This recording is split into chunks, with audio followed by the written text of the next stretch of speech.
Newport Mesa Unified School District is supposed to be one of the best districts in the United States. But is it? There are a slate of 3 people who are running for the Board of Education this year who think that it could be a lot better.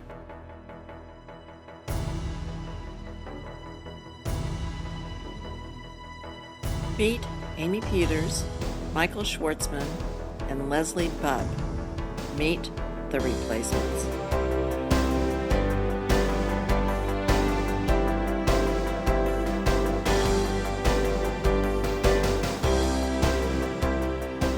So good morning, everybody. Thanks so much for coming. Are you guys having any fun yet? Huh? Yeah? Yes. Yes? And no. No. Okay, today we have the 3 candidates who are running for the Newport Mesa Board of Education. Amy Peters, who's running against Martha Fluor. Leslie Bubb, running against Dana Black. And Michael Schwarzmann. Did I pronounce that correctly? Yes, Schwarzmann, right? Running against Vicki Snell. Most people get it wrong, including most of my in-laws. So, Schwarzmann. yeah, they It's call kind me of a Schwarzenegger yeah. because they can't say Schwarzman. Yeah. This interview is going to be a little bit different, which Michael will like. For one thing, there are 3 of you, not just one. So it's going to be a lot less formal.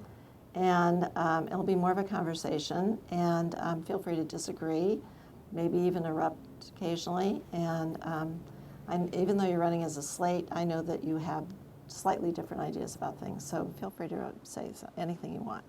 So here's my question. I have questions. So when people step out, and you will have heard this before, but when people step out and do something difficult, something really hard, something that will take you away from your family and sometimes your friends, and something that will you'll become a little unpopular at times because of some of the positions you take. Why are you doing it? I'm fairly sure this question's been asked many times before, but maybe one more time. Why are you doing it? Michael.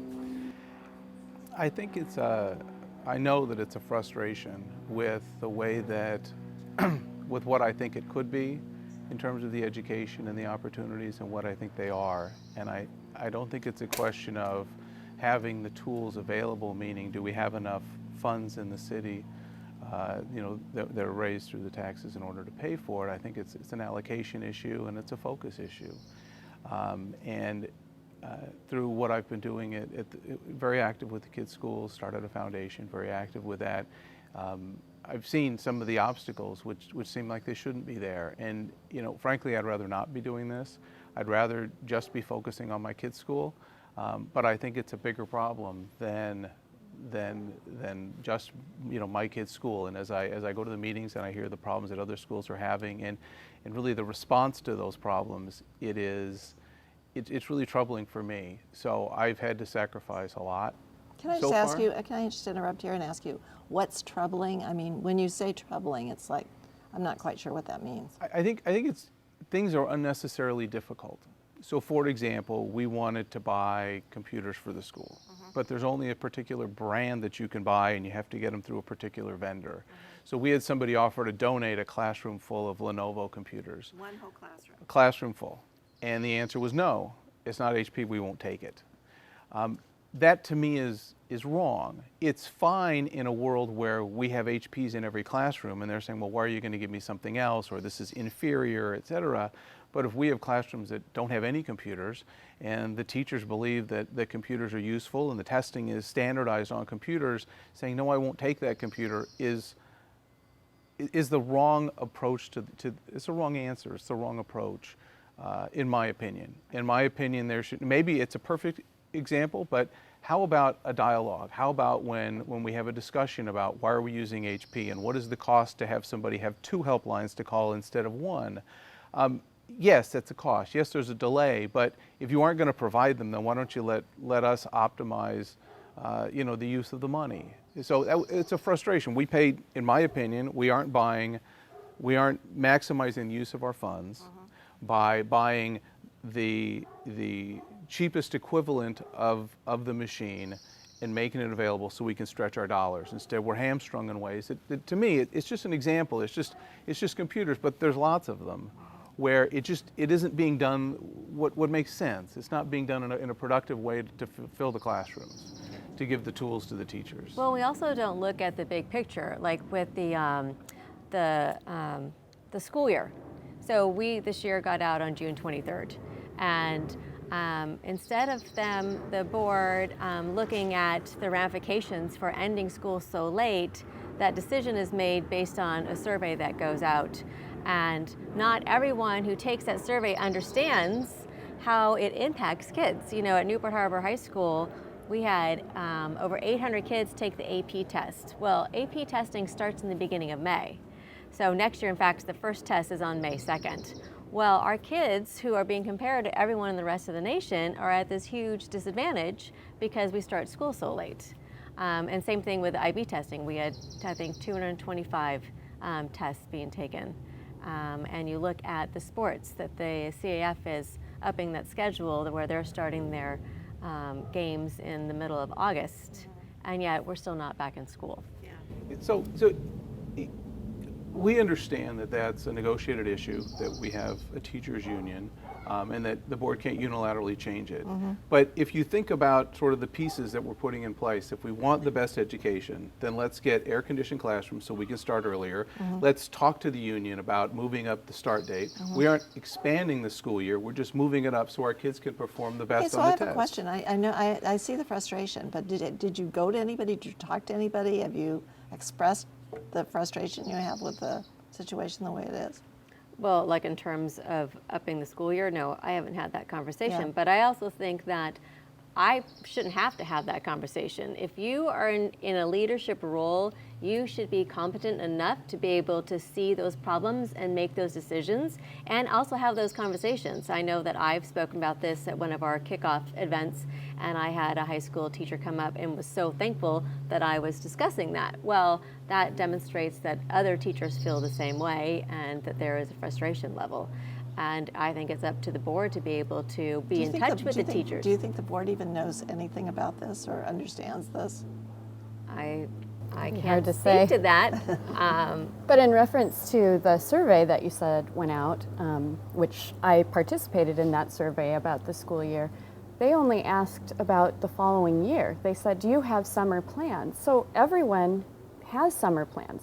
This needs to be a proactive change. They need to plan it. They need to say, okay, in 3 years, we're going to change the schedule of the school year, or 2 years, whatever it is, so that they're not interrupting family time, and so people can actually plan for the future, which means the school board has to have a plan. And that has been my biggest issue, is I feel like we're very reactive as a school district. Yes. They don't plan in advance.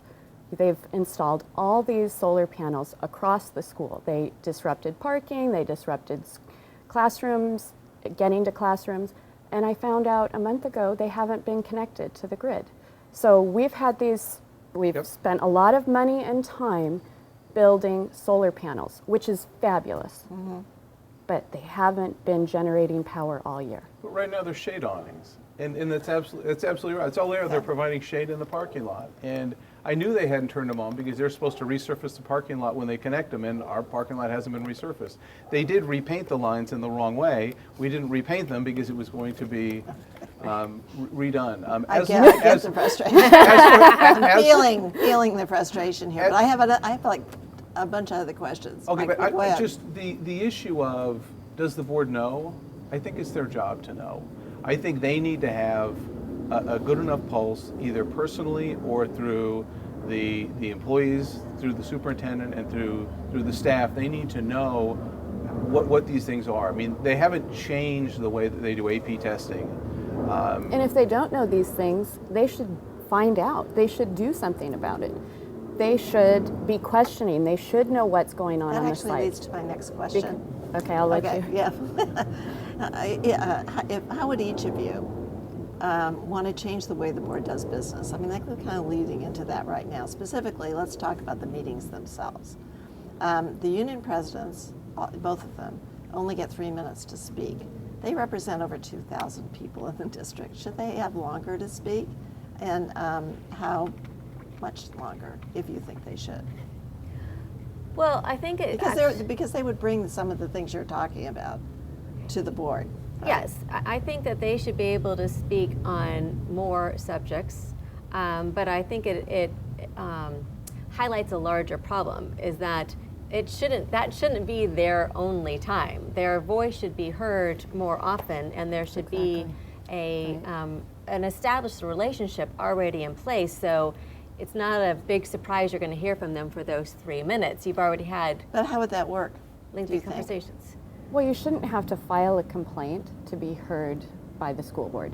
They should have regular study sessions with the teachers' unions so they can bring up issues like air conditioning. You know, there's a computer lab at Ensign that regularly the temperature is over 100 degrees. Aside from being terrible for the students, it's also really bad for the equipment. You can't have a well-operating computer lab, and it's not a well-operating computer lab, in 100-degree temperature. So they need to know these things, and the only way I think the school board can have that knowledge is if they have regular contact with the unions and are not afraid of the unions. We are a community. We all have to work together.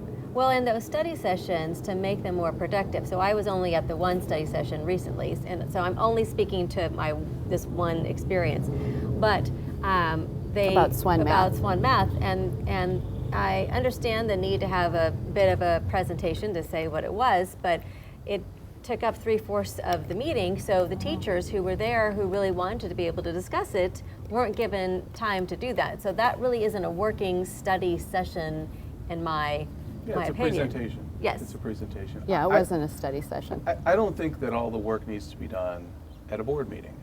I think the board meeting is the culmination of lots of work that's already been done. I agree. And so I think the dialogue with people who care, with the constituents, and sometimes it's a union rep, but how about with the people themselves? How about with a teacher? How about with a parent? How about, the kids?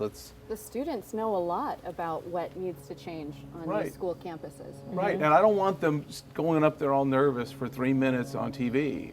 I want them to do it With the one-on-one. lights changing Yes. color. Yeah, I mean, I think we should have, I don't want to call them office hours. I sort of think of them like, confessional time, where you can come up anonymously and we'll have scheduled times and you come up and say, this is what I'm thinking. And, okay, that's good. Come up where?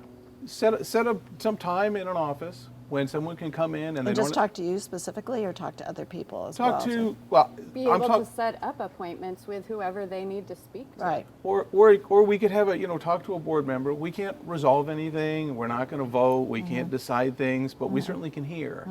And so when we talk about 3 minutes, 3 minutes is inadequate to do anything, in my opinion. But we need a forum so that 3 minutes sort of summarizes and maybe specifies things, but it shouldn't be the first time the board hears it. Right. It shouldn't be a new issue. It should be stuff they already knew was coming, because they've already been talking to these people. It isn't an insular process, it's an inclusive process. Well, and that also leads to another issue. The SWAN issue has been going on for 3 years. This isn't an overnight occurrence. Teachers, parents, students have been complaining about this particular math program and its errors for 3 years. This is not a new problem, and they have done nothing. They just keep pushing the problem down the road, and I think we have to actually solve these issues, especially when it comes to math, which is a core curriculum. We need to have a math program in K through 6 that builds into 7 through 12. And at this point, they're totally unrelated. Well, and I was so disturbing was that when they did the statistics, they had 5 schools that they represented, and the highest proficiency rate in math was at 65%, and the lowest was at 49%. And this was just 5 of our schools. When you're talking about high school, right? Was it high school? No, they were talking this about. was about elementary, remember? okay, Because that's it right, was yep. Anderson was one of them, and what I thought was so disturbing is that no one on the board was saying, we have a larger issue. It isn't just about, is it this one program? How is it that we have such a low proficiency rate in our math? And that one person that we spoke to was saying, well, it's it's an improvement from before. I'm like, how is that still an I improvement? thought he said it was the same. It's been the same for 10 years. He said there's been 0 improvement. I wasn't there. I don't care what he said. It's not acceptable. Got it.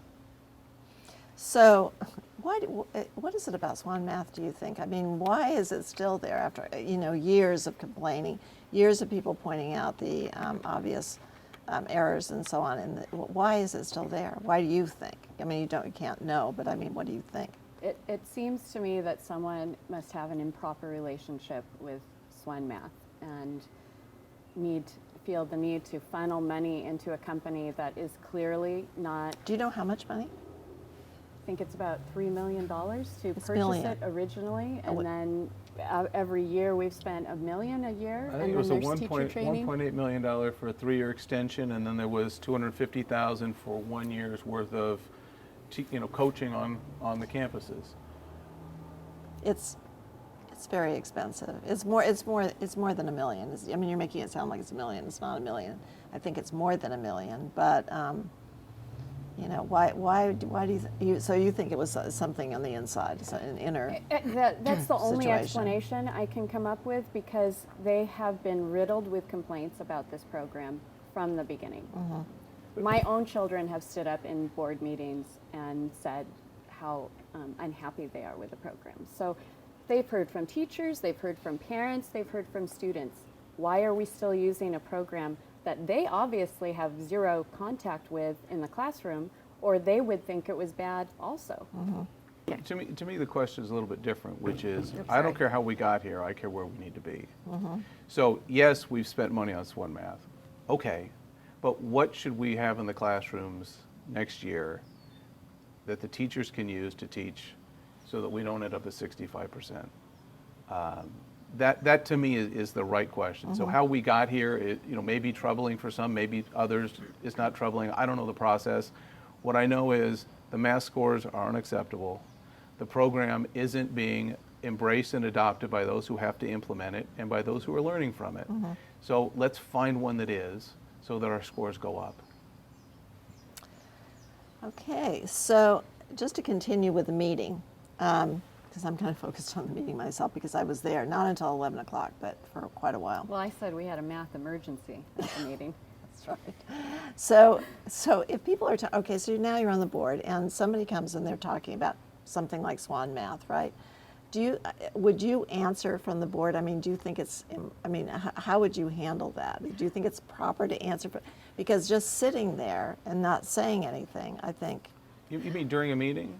During a meeting, I'm talking about a meeting. I personally don't think you should. And again, it goes back to, this isn't the first time we should be hearing these things. We should have already established a culture that we know these things. What happens when you start having this sort of give and take back and forth is that then the time frame is not equitable for the other speakers. So if the three of us have our each 3 minutes, and I get up and I do my 3 minutes and now a board member engages me in this conversation, well, now I'm given actually more time than to sort of bring something else into the table and so forth. So then it really isn't fair to the next person who comes up with their 3 minutes. I mean, I understand what you're trying to ask, though. Like, it's kind of odd that you can't say anything back, but Look, I think it's okay. I think it's okay to respond in a way that indicates that you've heard what they've said, that you are taking what they've said into consideration, that was part of your thought process in getting here, to sort of acknowledge the information that you're getting. I think that's helpful because I think it shows inclusiveness, and I think people really want to feel like they've been heard. I don't think a Q&A necessarily is appropriate, not only because we don't need longer meetings, we need more efficient meetings, but I think there's a difference between I speak for 3 minutes, there's very little reaction, if any reaction, from the board, and I sit down and I can't tell if they agree with me, if they disagree with me, if they've ever heard this before, or if this is exactly where their head's at.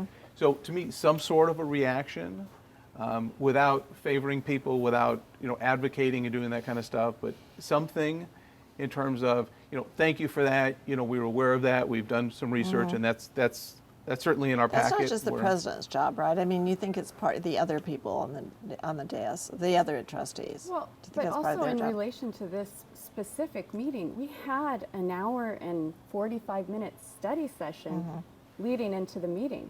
So what did they do in their closed session in between? They came back and started to vote on SWON again. So we had that Q&A. We had that extra time, almost 2 hours of it. There was very little, if any, conclusions drawn by the board that we could tell because we were sitting there. I mean, Leslie and I were there for 7 hours. They didn't react as far as what they were going to do with SWON. We had to actually get up again and speak to SWAN during the meeting after spending an hour and 45 minutes. And that's when I said, look, we're having a math emergency and you guys are responsible for it. It's a broader issue, though. We had the same issue when the parents and the people were talking about Mariners. And it was nothing from the board, as I recall. It was instead directed to somebody who isn't on the board, who gave a brief response that I presume was embraced by the board or supported by the board, that wasn't a forward-looking, inclusive, this is how we're going to address this, these are our next steps, this is what we have in mind to hear you and to react to you. So it was not one thing. If it were only SWAN math, that might be enough, but that's not it. It seems like a pattern. Well, it points to the purpose of these study sessions and meetings. They want to give parents a forum and students a forum to speak out and say what they have issues with, but then there's no follow through. There's no resolution. I mean, I guess with Mariners, they spent a lot of time complaining and for good reason, it appears. But then they heard another school. They took a principal that was well loved at California school. So to solve one school's problem, they create a whole nother problem. That is not proactive thinking. And without explanation, should they have explained that? But now they've just pissed off two sets of parents, right? I mean, the people at Mariners didn't get to pick their principal. They didn't get to provide. I mean, when I was at Well, they shouldn't. They shouldn't be picking their principal. No, but when I was at Davis, they met with and Dr. Rafferty left, they met with the parent community and the teacher community and said, what traits do you want? And they used that as a guideline or a punch list or as input into the candidates that they interviewed in their selection. So they could have done something similar and said, what are the issues that are important to you and your campus, and let's make sure the person we bring in fits that. And then you say, good, you brought in somebody that is what we wanted. Now, I'm told the principal at California is wonderful, and everybody loves him. And I really hope that the parents at Mariners and the community at Mariners love him as much as they did at California. But what you've done is you've now pissed off California, which was perfectly happy, and you've given Mariners somebody that they didn't have input into what are the criteria that we want. So no, I don't want them interviewing the principal, but I want them to have some sort of input. This is our culture. These are the things that we're interested in. We are inclusive. We want a dictator. We want somebody that's embraced. We want collaborative. We want pro-technology. We want fundraising. That approach in terms of input, but not to pick the person, but to share insights, I think is critical. Well, now all they've done is piss off another school. Still feeling the frustration. And isn't here. that Mariners principal now having a job in the district? I have No one not knows. heard. No one knows. No one knows. No, I mean, as far as I know, They no one just knows. removed her. I don't know. We'll find out, I think, in the next year. After summer. Okay, so Well, we're here in time for the election. yeah, since it appears that everybody in the district talks about transparency, and the district talks about transparency, you guys talk about transparency. So what does that mean? I mean, how does that look? Does that mean your conversations constantly with teachers and the teachers union and the other union, the CSEA as well, to find out what's from their point of view what's going on? Does it mean going to the public? Does it mean having a column in the newspaper? Does it mean video on YouTube or something? I mean, what does transparency mean to you, and how would you do that on the board? Do you want to answer that, Leslie?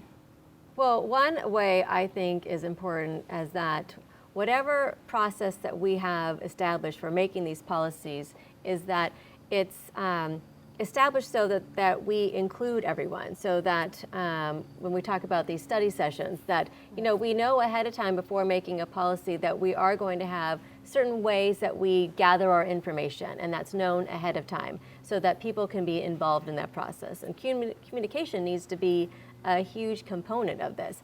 Transparency isn't just about our communication that we just told you now what we're doing. It's having those dialogues, having those experiences, so that people are really playing a part in that process. I think diverse viewpoints form a better decision. And we talk about that in work. We talk about it in the classroom. I think it works in the boardroom too. You need to know what, I don't want to call them the opponent, but what other views are out there, so that you can be more inclusive. I know, but And I'm then- asking you practically how that works. How does that play out? How does that work? If you guys are on the board, how does that work? I think you have to actively solicit the viewpoints of various constituents and see who has a strong perspective on issues and make sure that that is heard. But we talked about that. We talked about even him saying like having office hours. And when we're doing site visits, that would be another thing that. Yeah, that's another thing about site.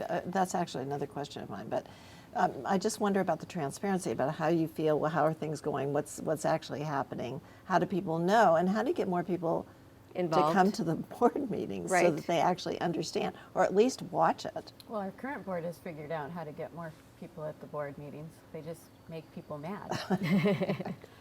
Create controversy. Yeah. I think people come to the board meetings if they feel like there's a reason to.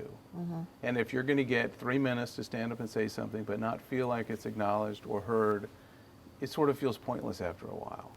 And quite frankly, I don't understand why we need to have more people come to a board meeting. Like, I would love to know that my board is operating perfectly and that I don't need to spend my time doing that. It's not like I'm looking forward to missing dinner with my family to go listen to a board meeting. If they're doing what they need to be doing, then great.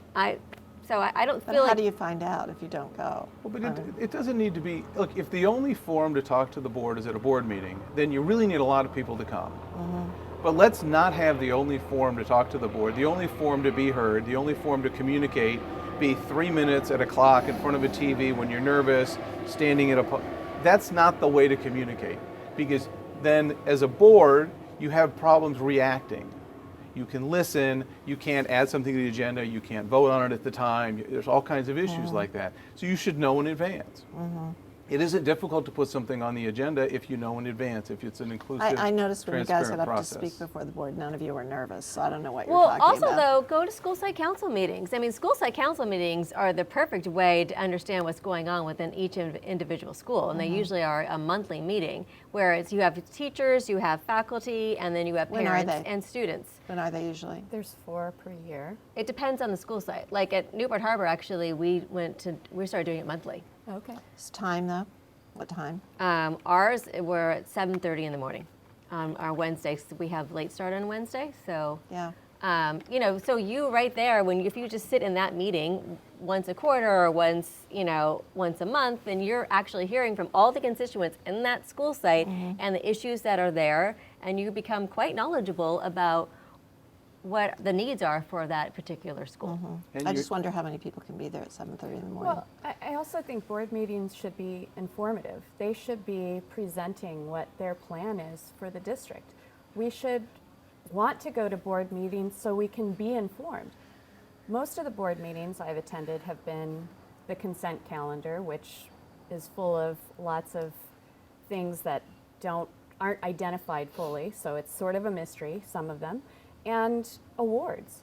Well, I want to hear what their plan is to get us out of the dismal math scores, what their plan is to get our solar power online, what their plan is to bring us into the 21st century and improve computer access, because just buying the computers is not enough. We actually have to have them online at every school, and you have to provide enough Wi-Fi access so that everyone in a classroom can do it if they're using these Chromebooks. I thought everybody had broadband. I thought it was over the district, but no. But think about it. At home, if you're on your Wi-Fi at home and you have several devices on Wi-Fi, things start getting kicked off if you're using too much bandwidth. The same thing happens at school. If your bandwidth isn't adequate to support 30 Chromebooks on Right. Wi-Fi, those computers are going to be useless. They'll be able to get half of them online. Well, how can a teacher teach a lesson on a Chromebook if they're spending the entire classroom period trying to get 30 Chromebooks on the same page? And there are limits to what can be done. There is a finite amount of money, but it's a prioritization issue. And you have to decide what your top priority is. And so far, the top priority hasn't been making the classrooms under 80 degrees, right? I mean, it just hasn't been. It hasn't been what is the best way to get the curriculum into the kids' heads so their test scores are not bragged about at 65%. So do we need to improve Wi-Fi? Yes. Do we need more computers? Yes. Are there lots of things we need to do? Yes. Why haven't they been done? It hasn't been the top priority. I've sat in meetings with the CFO of the district who has said, I can fund anything, I just can't fund everything. And he's absolutely right. So let's look at the priorities and let's prioritize, maybe reprioritize in a way that increases our kids' performance, increases their learning. So they're better equipped. To me, 65% is horrendous. Yeah. If my kid came home and said I got 65% on a test, Yeah. it wouldn't be. I wouldn't be rewarding. We wouldn't be buying ice cream. We'd be opening up a book and saying that just doesn't work for me. Yeah. And so that can't be an answer. Anybody else? I think if I said it's it's a continuing problem, and I'm sure this is not going to be the first or the last time that we meet and have a discussion about things as time goes on. I think you brought this up, Amy, and I'm not sure exactly where you brought it up, but in the future, this in the year 2000 and beyond, are going to be very different than they are right now. I mean, this year is one thing we sort of semi-understand in terms of what children need, what students need. It's going to be very different in the future, and we really don't know exactly how that's going to go. But I think one thing we know is that technology is going to play huge, huge, huge part. And so I'd kind of like you to speak to that and what's going on in this district and what should go on in the future for you as board members. Well, I think we have to start that sort of technology planning earlier and younger and exposing kids to coding at earlier ages. But we also have to have a plan, and we have to develop a curriculum that builds each year on itself. That may not be perfect. We're going to have to make course corrections. It's going to be okay to say, I made, this direction isn't working. So let's say, okay, let's change direction. And it's okay to make a mistake as long as you acknowledge it and start moving in the right direction. We're going to do the best we can. Technology is changing so quickly that we can't keep up with it. Our kids are better at technology in many cases than most of us. But if we want to have kids ready for the 21st century, we need to introduce that earlier, and it also involves teacher training. I need to be trained. I, as an adult, need to work on my computer skills so I can help my students and so I can do jobs in the future.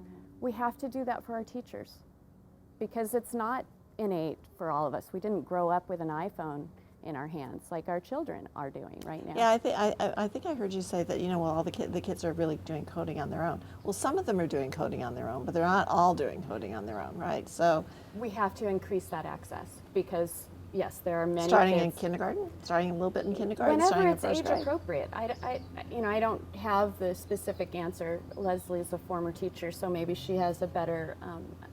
Sure. Well, I think we also have to look, though, to the funding and talking about how much funds do we have for that for the classes. So at Newport Harbor High School, we have AP Computer Science, and we have so many kids who want to take that they even had to implement sort of a seniority because you had sophomores who want to take it, but you also have seniors, and this is their last chance. And it's a great chance for them as they're going off to college and deciding, is this something I want to major or minor in? They need to have that experience within that classroom to determine what they're going to be doing in the future. But we don't have enough teachers teaching it. We don't have enough sections for it. My own daughter had to take it as a 0 period. Which is brutal, I mean, when you're taking a really rigorous schedule and now you have to have it to 0 period because it's only offered a couple times, that speaks to a larger problem of where we, if this is a priority, then where are the funds that support that? Okay, and my other question is then how does the board get involved in that? I mean, how much do you need to get into the curriculum of the district? I mean, I think the way it is now, they feel that the district takes care of all the little things, the day-by-day things, and you just kind of overlook. Do you disagree with that, or how involved should you be? They're employees, right? I mean, the board is supposed to represent the community, and from the superintendent on down, they're all employees. So they are supposed to be taking direction from the community via the board. So do I think the board needs to be involved in that? Of course. If you talk about, what is the cost? What is the priority? At Davis, we had a robotics program. A parent got some funds from school. I think all in next year, we're going to have a robotics lab set up with the course, 2 sets of equipment, $10,000. I mean, it's not a huge number. And that's for several sets, and they start from like a box of pieces that they have to figure out how they're going to put them together. They design it, they program it, they code it, they operate it, all of that soup to nuts. It's a step. And I think we need them to understand, okay, this is how you build it. They understand mechanically, how do I build it? How does it work? How does it operate? How do I optimize it? How do I change it? How do I control it? All of that stuff, it's just a step. It's not the end all be all, but it's $10,000 and the kids love it. Mm-hmm. So why doesn't every elementary school have that? I mean, it's $10,000. There aren't that many elementary schools. Those little things, it's just a priority issue. Mm-hmm. It's just a priority issue. The teachers, great teachers, as the learning, the teaching means and the learning means change, they need to know how to use their skills on the new platform. So now if I'm going to teach it through software, how about we tell them what the software is, we give them the tools, and we teach them how to use it, so that they can maximize that and not be frustrated. So we don't have a problem where, well, one teacher isn't as good with computers and hasn't self-taught it, but somebody else used to be a comp sci major, and so they own it. And then you have this, no, let's get everybody up to speed on using what's appropriate in their classroom and give them the tools and the warnings so they can do it. I mean, one of the mistakes we made at Davis was we bought a bunch of computers. We didn't tell the teachers they were coming. Oh. So here's this computer, and they're like, well, what do I do with this? Mm-hmm. We hadn't figured out what software, because we were we're the parents. We're spending the money. We don't know what software you want. Well, they didn't know what software they wanted either, and it was a very inefficient process. And what we learned from that was you can't dictate what's going to go in the classroom. Right? The next time we did it, we said, what programs do you need? What training do you need to use this? What tool do you need? Do you want an iPad? Okay, let's get you an iPad. How much money do you need for this? What grades work best with a tactile learning versus? But it's an inclusive process. Mm-hmm. You can't say it's not my problem, because it's everybody's problem. But you need to figure out what they want. They being the teachers to reach the kids. And sometimes it's the device, sometimes it's training. At Davis, we tried to pay for training. They wouldn't let us. We just need to make those things easier. That's the frustration is. If the teachers want a device, they want the training, they think that's the best way to reach the kid, we can get the grades out of 65%. Mm-hmm. Why is that not where we start? Okay, I'm going to change subjects completely. So the West Side schools seem not to get the same attention and frankly money from the district that maybe they should. So what is your obligation to those schools and that are not in your zone? And what do you think the best way to solve this inequity is? I mean, you guys have foundations that raise a lot of money so that you can buy things. Those schools over in the West Side apparently don't have that kind of thing. So, and they say that the district gives them extra money, but do they? And I don't know how much you know about this. But don't they get Title I money as well? They do. They do. I don't know the answer. I'm asking you. I know. I think there's a real feeling of frustration over there, and as you know, there's been white flight over there too. I mean, just laying it out and putting it the way it is, actually, and there's a frustration about how much the district pays attention over there. I could be wrong. I don't know. Tell me if I am. Well, the original part of your question, though, was how involved should a trustee in one area be in another area. I think that you definitely have to have a working knowledge of all of the areas, because when you're making these policies, it affects the entire district. So you need to know, you can't just look out for the schools that are within your zone. You have to have that knowledge. But I also think that if we were to move to the model where an area only votes on their that's under discussion trustee, now, that you will have better representation, because you really will have the people who are voting are going to have a stronger tie with that candidate. Mm-hmm. And also that candidate will have an easier time meeting their constituents and discussing what is their priorities, and so they can have more knowledge in that voting process. So I think we definitely should look in moving in the direction, and I know that they presented that at the board. How long is it going to take them, though, to study that and make those decisions? I can't speak to that. Well, I think we also have to work on improving those schools. When Davis was dying, they made it a magnet school, and it has drawn students from all over the district. Why haven't we continued that model in these struggling schools so that we can bring up the educational levels of all the students attending and bring in or bring back the students that seem to be going elsewhere? You know, we need to meet all the needs of all the students, and the magnet By model. the way, I didn't mean to make it so dire. Their students are coming back. I mean, obviously, there's an influx of students. I didn't mean to make it sound like everybody was just abandoning the West Side, because they're not. There's some really great schools on the West Side. Well, I'm sorry, I and I interrupted felt you. like, you know, when we were doing those zone meetings to decide the focus of the zones, that they were going to address some of those issues and bring in programs to those specific schools, California, Ray, Whittier, College Park, that would reinvigorate the neighborhood and bring those students together under that school where they should be going. But the programs are not meeting the needs of the students, and whether it's more adult education for the parents or bringing in a program that really excites the community, for instance, a robotics program. Well, when we went to all these zone meetings, we thought, okay, they're going to infuse some money into these schools, or one at a time, or have a plan, or whatever, but then they told us at the end of all the meetings that they were going to be cost neutral.